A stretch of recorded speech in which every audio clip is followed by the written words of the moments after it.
Today, we're learning about how carbon monoxide poisoning can lead to lawsuits. Attorney Jim Higgins with the Higgins Firm recently stopped by to explain some cases they've seen and what to do if you're a victim. Take a look.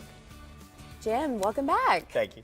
All right, of course, we've heard stories in the news about just tragic cases where carbon monoxide has killed people, whether it's in their homes or other places. Talk about these cases, and have you guys ever been involved from a legal standpoint? Yeah, unfortunately, yes, we've been involved in several.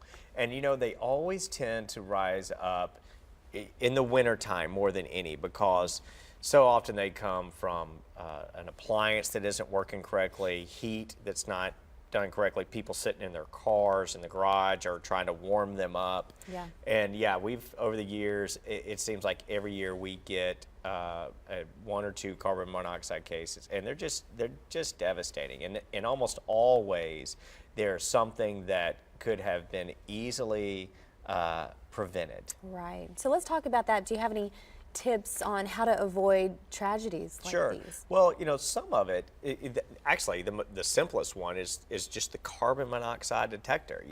And people, we all have these smoke detectors. You see them in schools, you see them in your houses and your apartments, but that not the same amount of carbon monoxide detectors, and they're cheap and they work. And so yes, that is the easiest way to detect it and prevent it. And I'll tell you, in general, in these cases, we see two types.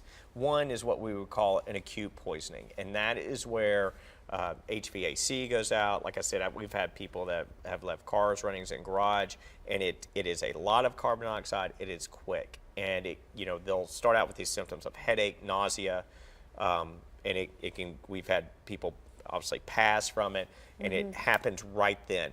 And then we'll have these, what we call a low-level acute or a low-level carbon monoxide poisoning, where it's a little bit of carbon monoxide that's coming in a home or residence over a longer period of time. So people are becoming a little foggy, they're forgetting things, they're just not themselves. And it catches up with them a little bit later. And eventually it gets to be too much, yes. Okay. So how does your office pursue these cases? What do you guys do? Well, what we do is, of course, we try to recover for people the best we can to pay for their medical bills, for their time off work, if they need rehab, things like that. I mean, that's what our job is, to kind of undo these harms that have been caused. But of course, the big thing is getting in quick enough to find out what caused it, make sure it doesn't happen again. A lot of times we have to hire experts in these cases to say what the cause, if it's a product that malfunctioned, what was wrong with the product. We have experts that will talk about what the injuries are, because it's not like a broken bone. You need someone to be able to explain what carbon monoxide can do to the body. So they're complicated cases. Right, and being such a tough time for people, I know it's important for you to make it easy for them, as easy as possible, right? We try to. I mean, we can't undo it. Yeah. But in any case we have that comes in our office, I mean, we try to make sure our clients know what's going on, know what's happening, and we're there for any questions they have. Yeah, helping out a lot of people. Jim, thanks. Thank you. The Higgins Firm is serving Tennessee. Give them a call at 615-353-0930 or check out higginsfirm.com.